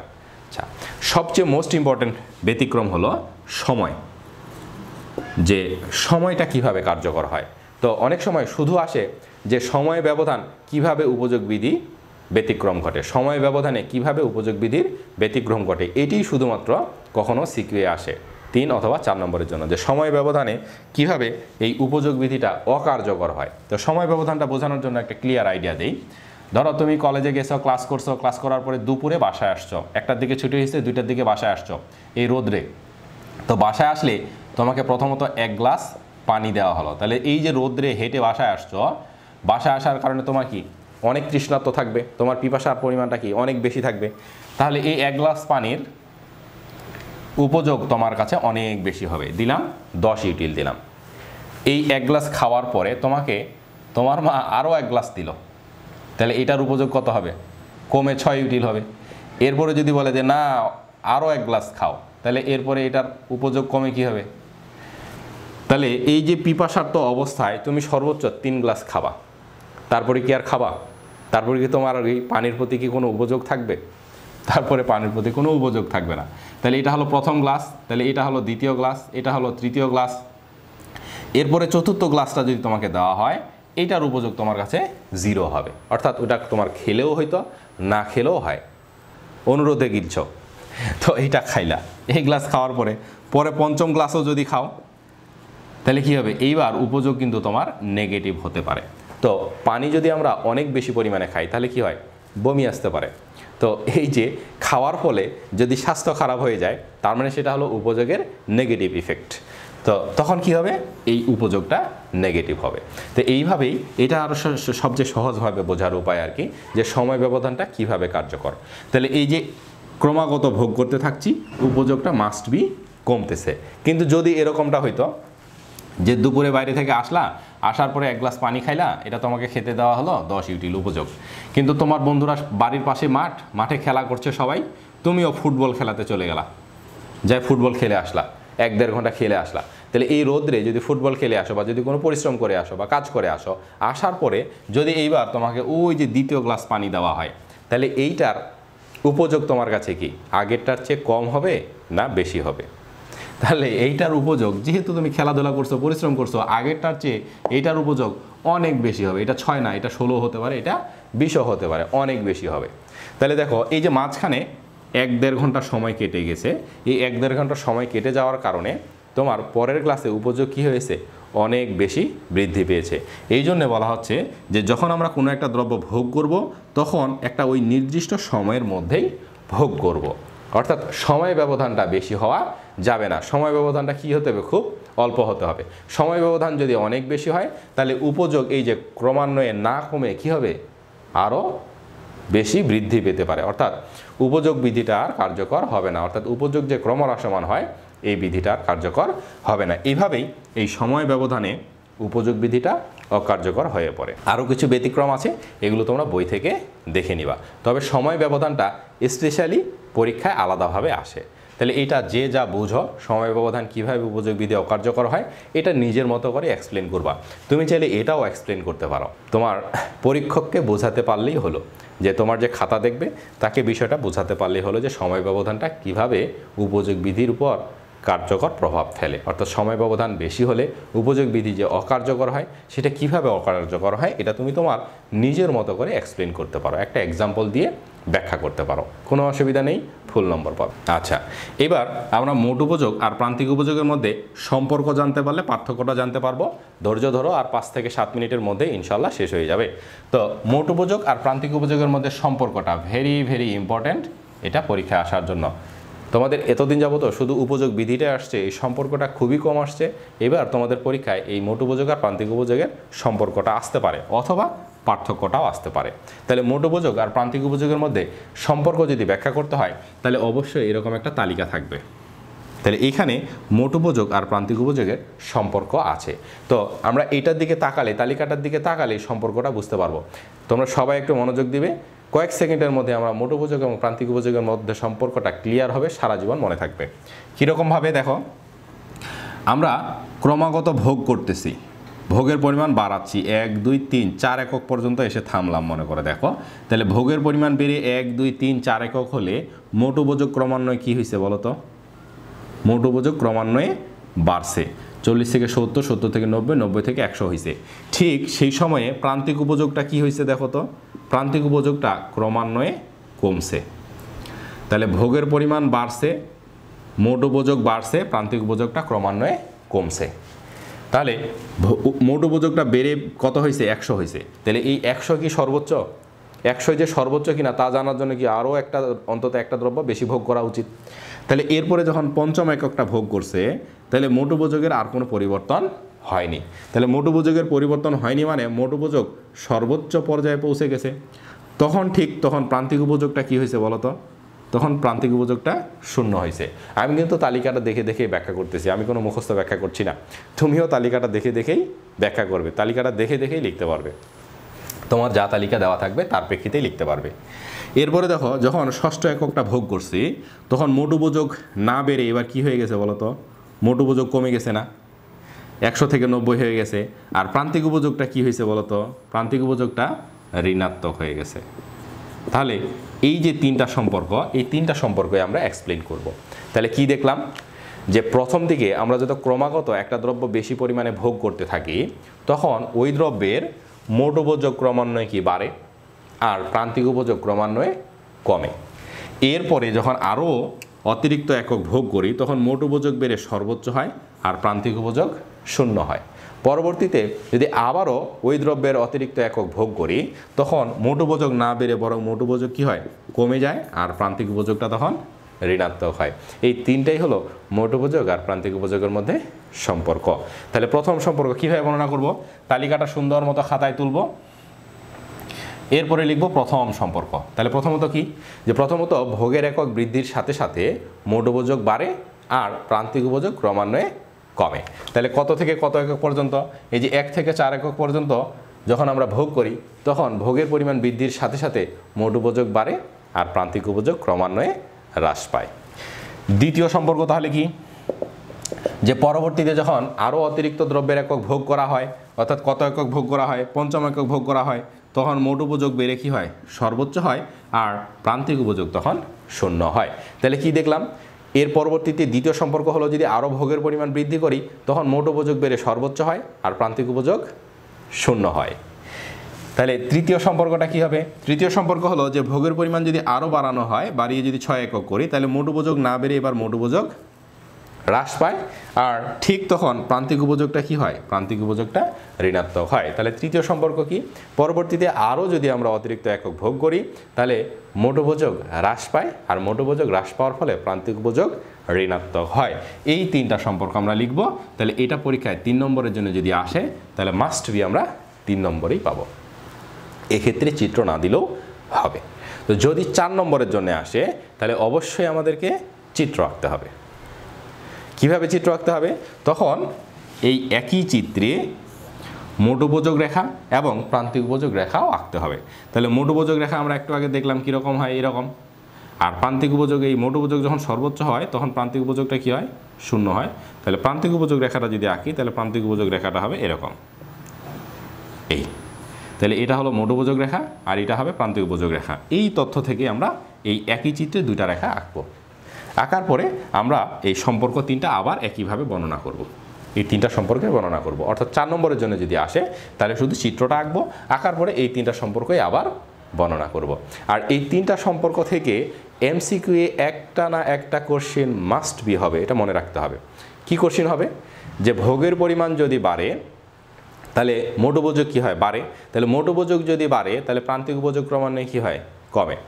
তো সবচেয়ে বেশি কোশ্চেন হয় যেটা, সেটা হলো মোট উপযোগ সর্বোচ্চ হলে প্রান্তিক উপযোগ কী হয়, মোট উপযোগ সর্বোচ্চ হলে প্রান্তিক উপযোগ শূন্য হয়, অথবা প্রান্তিক উপযোগ শূন্য হলে মোট উপযোগ কী হয়, মোট উপযোগ সর্বোচ্চ হয়। এরপরে প্রান্তিক উপযোগ যদি ঋণাত্মক হয় তাহলে মোট উপযোগ কী হয়, হ্রাস পায় না বৃদ্ধি পায়। তাহলে প্রান্তিক উপযোগ ঋণাত্মক হলে মোট উপযোগ হ্রাস পায়, অথবা মোট উপযোগ যখন হ্রাস পায় তখন প্রান্তিক উপযোগ কী হয়, শূন্য হয়, ধনাত্মক হয় না ঋণাত্মক হয়। তাহলে মোট উপযোগ যখন হ্রাস পায় তখন প্রান্তিক উপযোগ কী হয়, এই যে নেগেটিভ হয়, অর্থাৎ ঋণাত্মক হয়। এগুলোই এমসিকিউ থাকে বারবার, বোঝা গেছে। এখন বলো যে তোমরা এই যে এই তালিকা থেকে একই চিত্রে মোট উপযোগ এবং প্রান্তিক উপযোগ রেখা আঁকতে পারবে কিনা। যদি আঁকতে পারো তাহলে আমি আর আঁকবো না, আর যদি না আঁকতে পারো তাহলে আমি আবার একে তোমাদেরকে ব্যাখ্যা করব। মামা বলছে পারবে, ওকে। একই চিত্রে নুসরাত জাহানও বলছে পারবে, একই চিত্রে মোট উপযোগ এবং প্রান্তিক উপযোগ রেখা আঁকতে পারবে, গুড। তাহলে আর আঁকার কোনো প্রয়োজন নেই, ওকে। তাহলে এখন এমসিকিউ আসে আরও কিছুর ভিত্তিতে, সেটা হলো কি, এই যে টিইউ এবং এমইউ রেখার আকৃতি। তো এমসিকিউ আসে সাধারণত এইগুলো, কখনো চিত্রে আসে, কখনো বা ব্যাখ্যামূলকভাবে আসে, অর্থাৎ থিওরিটিক্যালি আসে। সেটা কি, যে মোট উপযোগ, এই মোট উপযোগ যখন ক্রমহ্রাসমান তখন এমইউ রেখার আকৃতি কীরকম। তখন এই মোট উপযোগ যখন ক্রমহ্রাসমান হারে বাড়ে, মোট উপযোগ যখন ক্রমহ্রাসমান হারে বাড়ে তখন এই এমইউ রেখা কীরকম হয়। তাহলে মোট উপযোগ ক্রমহ্রাসমান হারে বাড়া মানে কি, ক্রমহ্রাসমান হওয়া প্রান্তিক উপযোগ। তার মানে মোট উপযোগ যখন ক্রমহ্রাসমান হারে বাড়ে প্রান্তিক উপযোগ রেখাটা তখন এই যে বাম থেকে ডানে নিম্নগামী হয়। প্রান্তিক উপযোগ রেখা কীরকম হয়, বাম থেকে ডানে নিম্নগামী, অর্থাৎ প্রান্তিক উপযোগ রেখার আকৃতি, মোট উপযোগ রেখার আকৃতি তখন এরকম হয়, আর প্রান্তিক উপযোগ রেখার আকৃতি এরকম বাম থেকে ডানে নিম্নগামী হয়। এটাকে বলছে যে মোট উপযোগ যখন ক্রমহ্রাসমান হারে বাড়ে, অর্থাৎ এই যে এটা মোট উপযোগ কিন্তু বাড়ছে, কিন্তু কিভাবে বাড়ছে, ধীরে ধীরে বাড়ছে, এই যে ক্রমান্বয়ে কমতে কমতে বাড়তেছে। প্রথমে বাড়ছে 40, তারপরে বাড়ছে 30, তারপরে বাড়ছে 20, অর্থাৎ মোট উপযোগ বাড়ছে কিন্তু কমতে কমতে বাড়ছে। এটাকে বলা হচ্ছে ক্রমহ্রাসমান হারে বাড়া। আর এখান থেকে যখন আমরা প্রান্তিক উপযোগ রেখাটা পাই সেটা কীরকম পাই? এরকম বাম থেকে ডানে নিম্নগামী পাই। এবার যদি বলে মোট উপযোগ যখন ক্রমবর্ধমান হারে বাড়ে, মোট উপযোগ যদি ক্রমবর্ধমান হয় তাহলে মোট উপযোগ রেখাটা কীরকম হবে? মোট উপযোগ রেখাটা এরকম হবে। তখন প্রান্তিক উপযোগ রেখাটা কীরকম হবে? তখন প্রান্তিক উপযোগ রেখাটা এই যে বাম থেকে ডানে ঊর্ধ্বগামী হবে। আচ্ছা, এরপরে বলা থাকতে পারে মোট উপযোগ যদি স্থির হারে বাড়ে। মোট উপযোগ কীভাবে বাড়বে? মোট উপযোগ যদি স্থির হারে বাড়ে অর্থাৎ সমান করে বাড়ে। মোট উপযোগ সবসময় সমান হারে বাড়ছে, 10, 10, 10, 10, 20 এভাবে। অর্থাৎ মোট উপযোগ বাড়ছে কীভাবে? যে 10 থেকে 20, 20 থেকে 30, 30 থেকে 40, 40 থেকে 50, 50 থেকে 60, এভাবে প্রত্যেকবারেই সমান সমান করে বাড়ছে। তাহলে এটাকে বলা হচ্ছে মোট উপযোগ যদি স্থির হারে বাড়ে বা মোট উপযোগ যদি সমান হারে বাড়ে। তখন মোট উপযোগ রেখাটা কীরকম হয়? এরকম একটা স্ট্রেইট লাইন হবে মোট উপযোগ রেখা। আর তখন প্রান্তিক উপযোগ রেখাটা কী হবে? এইরকম ভূমি অক্ষের সমান্তরাল হবে। তো এই তিনটা জিনিস মনে রাখতে হবে। এই তিনটা জিনিস থেকেই একটা এমসিকিউ তোমরা পরীক্ষায় মাস্ট বি কমন পাবা। কিভাবে আসবে প্রশ্ন? যে মোট উপযোগ ক্রমহ্রাসমান হারে বাড়লে প্রান্তিক উপযোগ রেখার আকৃতি কীরূপ হবে, বা নিচের কোনটি প্রান্তিক উপযোগ রেখা হবে? তাহলে তখন প্রান্তিক উপযোগ রেখা হবে বাম থেকে ডানে নিম্নগামী। এরপরে প্রশ্ন আসতে পারে মোট উপযোগ রেখা যদি ক্রমবর্ধমান হারে বাড়ে তখন প্রান্তিক উপযোগ রেখা কীরকম হবে? প্রান্তিক উপযোগ রেখা ক্রমবর্ধমান হারে বাড়লে প্রান্তিক উপযোগ রেখাটা এই যে বাম থেকে ডানে ঊর্ধ্বগামী হবে উপরের দিকে। এরপরে সর্বশেষ যেটা আসতে পারে যে মোট উপযোগ যদি স্থির হারে বাড়ে বা সমান হারে বাড়ে তাহলে প্রান্তিক উপযোগ রেখার আকৃতি কীরূপ হয়? তাহলে প্রান্তিক উপযোগ রেখার আকৃতি এই যে এরকম ভূমি অক্ষের সমান্তরাল হয়। এই তিনটা জিনিস মনে রাখতে হবে। তাহলে আমরা প্রান্তিক উপযোগ রেখার আকৃতি বুঝে গেলাম। এবার সংক্ষেপে আমি বলে দিই মোট উপযোগ আর প্রান্তিক উপযোগের মধ্যে পার্থক্য। তাহলে মোট উপযোগ আর প্রান্তিক উপযোগের মধ্যে সম্পর্ক পড়লাম। এই সম্পর্ক থেকেই আমরা পার্থক্যগুলোকে বর্ণনা করতে পারি। কিভাবে বর্ণনা করতে পারি? তাহলে মোট উপযোগ আর প্রান্তিক উপযোগের মধ্যে এবার পার্থক্যগুলো একটু শুনে নিই। সেটা কি? যে প্রথমত মোট উপযোগের সংজ্ঞা দিব, প্রান্তিক উপযোগের সংজ্ঞা দিব। তাহলে দ্রব্যের বিভিন্ন একক থেকে প্রাপ্ত উপযোগের সমষ্টিকে মোট উপযোগ বলে, আর অতিরিক্ত এক একক দ্রব্য ভোগের ফলে যে উপযোগ পাওয়া যায় তাকে প্রান্তিক উপযোগ বলে। আচ্ছা, তো এরপরে মোট উপযোগ রেখার আকৃতি কীরূপ? মোট উপযোগ রেখা বাম থেকে ডানে ঊর্ধ্বগামী হয় সবসময়। তাহলে মোট উপযোগ রেখা সবসময় কী হয়? বাম থেকে ডানে, এই যে বাম থেকে ডানে ঊর্ধ্বগামী হয়, এরপরে নিম্নগামী হতে পারে। আর প্রান্তিক উপযোগ রেখা বিভিন্ন আকৃতির হয়, কখনো বাম থেকে ডানে ঊর্ধ্বগামী হয়, কখনো বা বাম থেকে ডানে নিম্নগামী হয়, আর কখনো ভূমি অক্ষের সমান্তরাল হয়। আচ্ছা, এরপরে এই তালিকাটার দিকে তাকাই। প্রথম দিকে যখন আমরা ভোগের পরিমাণ বাড়াচ্ছি তাহলে মোট উপযোগ কী হচ্ছে? ক্রমান্বয়ে বাড়ে। আর প্রান্তিক উপযোগ কী হচ্ছে? ক্রমান্বয়ে কমছে। আচ্ছা, বাড়লেও দেখো মোট উপযোগ বাড়তে বাড়তে এক সময় সর্বোচ্চ হয়, তখন প্রান্তিক উপযোগ কি? শূন্য হয়। এরপরে মোট উপযোগ কি? কমে, তখন প্রান্তিক উপযোগ কি? নেগেটিভ হয়। তাহলে মোট উপযোগ যখন সর্বোচ্চ হয় প্রান্তিক উপযোগ তখন কি হয়? শূন্য হয়। এটাও একটা পার্থক্য। মোট উপযোগ যখন হ্রাস পায় প্রান্তিক উপযোগ তখন কি থাকে? প্রান্তিক উপযোগ তখন ঋণাত্মক থাকে। এটাও একটা পার্থক্য। এরপরে আমরা পার্থক্য লিখতে পারি যে মোট উপযোগ যাই হোক না কেন মোট উপযোগ কখনো শূন্য হয় না। প্রান্তিক উপযোগ কী হয়? প্রান্তিক উপযোগ কিন্তু শূন্য হয়। আচ্ছা, মোট উপযোগ সর্বদাই কি থাকে? সর্বদাই মোট উপযোগ ধনাত্মক একটা সংখ্যামান থাকে। কিন্তু প্রান্তিক উপযোগ কি হয়? প্রান্তিক উপযোগ নেগেটিভ সংখ্যামানও হয়। তো এইগুলোই হলো মোট উপযোগ আর প্রান্তিক উপযোগের মধ্যে পার্থক্য। তো যেগুলো সম্পর্ক সেগুলোও পার্থক্য আকারে লিখতে পারি। অতিরিক্ত শুধু 2-3টা পার্থক্য আমরা লিখব। সেটা কি? যে মোট উপযোগ রেখার আকৃতি আর প্রান্তিক উপযোগ রেখার আকৃতি। তো মোট উপযোগ রেখা সর্বদাই কি হয়? বাম থেকে ডানে ঊর্ধ্বগামী রেখা হয়। বেশিরভাগ ক্ষেত্রেই বাম থেকে ডানে ঊর্ধ্বগামী রেখা হয়। যদি ক্রমহ্রাসমান হারে বাড়ে এক সময় রেখাটা কিছুটা নিম্নগামী হয়। কিন্তু প্রান্তিক উপযোগ রেখা বিভিন্ন আকৃতির হয়। কখনো ক্রমবর্ধমান মানে কি? বাম থেকে ডানে ঊর্ধ্বগামী হয়, কখনো বাম থেকে ডানে নিম্নগামী হয়, আর কখনো বা ভূমি অক্ষের সমান্তরাল হয়। তাহলে মোট উপযোগ যখন ক্রমহ্রাসমান হারে বাড়ে তখন প্রান্তিক উপযোগ রেখা বাম থেকে ডানে নিম্নগামী হয়। মোট উপযোগ যখন ক্রমবর্ধমান হারে বাড়ে তখন প্রান্তিক উপযোগ রেখা ডান দিকে ঊর্ধ্বগামী হয়। আর মোট উপযোগ যখন স্থির হারে বাড়ে তখন ভূমি অক্ষের সমান্তরাল হয়। তাহলে মোট উপযোগ সর্বদাই কি থাকে? ধনাত্মক থাকে। মোট উপযোগ কখনো শূন্য হয় না। কিন্তু প্রান্তিক উপযোগ কি হয়? প্রান্তিক উপযোগ শূন্য হয়। মোট উপযোগ কখনোই নেগেটিভ হয় না। কিন্তু প্রান্তিক উপযোগ কি হয়? প্রান্তিক উপযোগ নেগেটিভও হয়।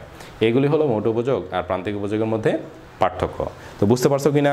তো এইখান থেকে সৃজনশীল কীরকম হয়, এই যে সৃজনশীল হলে এরকম একটা উদ্দীপক দেওয়া থাকবে আর তোমার বলবে যে মোট উপযোগ রেখা আঁকো অথবা প্রান্তিক উপযোগ রেখা আঁকো এবং উদ্দীপকে উপযোগের কোন বিধিটি কার্যকর হয়েছে ব্যাখ্যা করো।